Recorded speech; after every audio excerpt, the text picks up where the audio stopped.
Hey family, Professor Juan over here with Coach Mauro at the Academy, making some videos for you guys. We hope all your family are safe and healthy at home. We hope that you're enjoying a little bit of time with the family. Hopefully by now they're letting you try some of these jiu-jitsu moves on them. Let us know how those drilling sessions are going. Also, in an effort to keep some of the videos that are long a little bit shorter, we're gonna break this video into a few different parts. We would love your feedback as far as like how are you liking the time of it. Do you like them shorter? Do you like them longer? We would love to hear it. Let us know in the comments, okay? Let's jump right into it.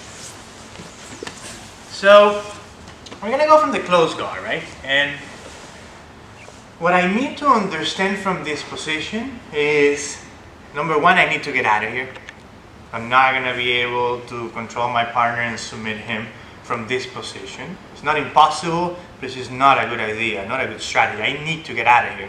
And sometimes the issue is that, you know, we have a human being in front of us pulling our lapel, pulling our head, going for armbars, going for submissions, and that presents a lot of problems and stresses. But my number one enemy is this lock that's behind me. It's keeping me in here. Until I cannot get him to unlock this, I'm gonna be trapped here, and that will be a losing effort. Now let's consider where he's stronger and weaker. If I allow my partner to break my posture and close the distance, I make it easier for him to submit me in many ways, but also consider what happens to the legs. As I'm a little bit farther, that already creates some tension on the lock, right? The farther I am, the more the tension. But as I get closer, which is what my partner wants, now there's no tension on his lock. Gravity is letting him rest, and now his legs are higher on my back. So as I try to posture and fight back, it's more challenging. Consider that as I fight out of here, I gotta start with my head coming up. As my mid back gets engaged, really my lower back that does most of the work against his strong legs. So this is not something I can be doing often. I need to stop it from happening, and if it happens, I need to just let it happen maybe once, right?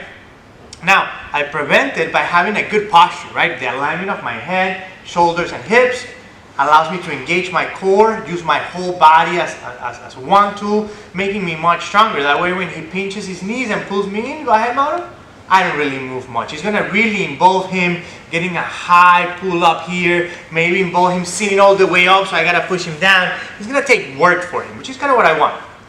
Now, let's consider his grips here for a second. What will I allow him to do or not? If he grabs my sleeves, if he grabs my wrist, what is he telling me? It's telling me some kind of attack is coming this way. Maybe he's gonna try to sweep me that way. Maybe he's gonna try to arm drag me. So do I want this? I don't want this. I gotta break it however I can. If he happens to reach for my collar up high, what is he telling me? He's telling me he's testing to move me, and most importantly, possibly choke me. I cannot allow this kind of grip. I must break it. Now, if he's grabbing by the bicep, if he's grabbing by the lapel, if he's grabbing something else, not that I like it, but those are grips that I'm willing to let him have.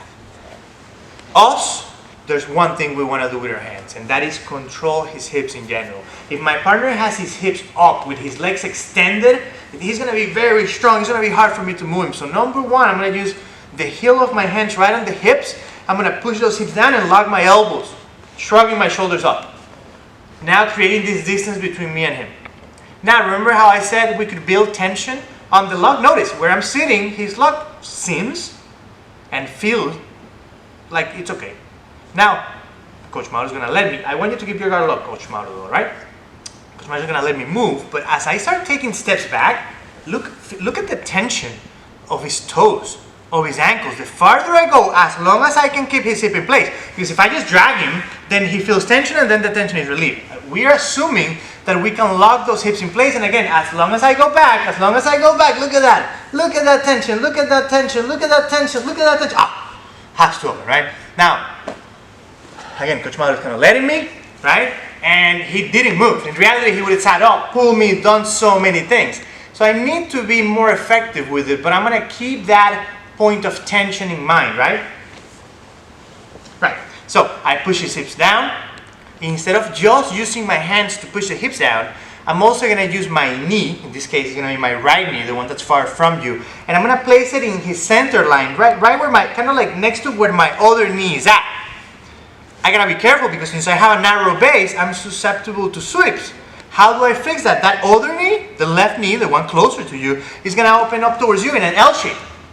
That way I have a really good base. Notice his knees are still on the ground.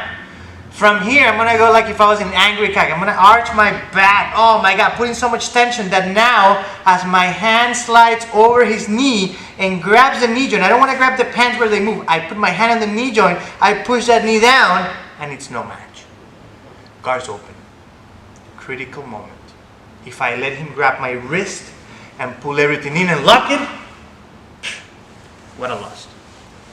So I cannot allow that to happen. So I gotta make sure I don't go back in the close guard. So what can I do? That's a tough move to counter what he just did. What I can do is remember that right knee that was acting right there in the center line to not let his hips slide. That knee comes up and he touches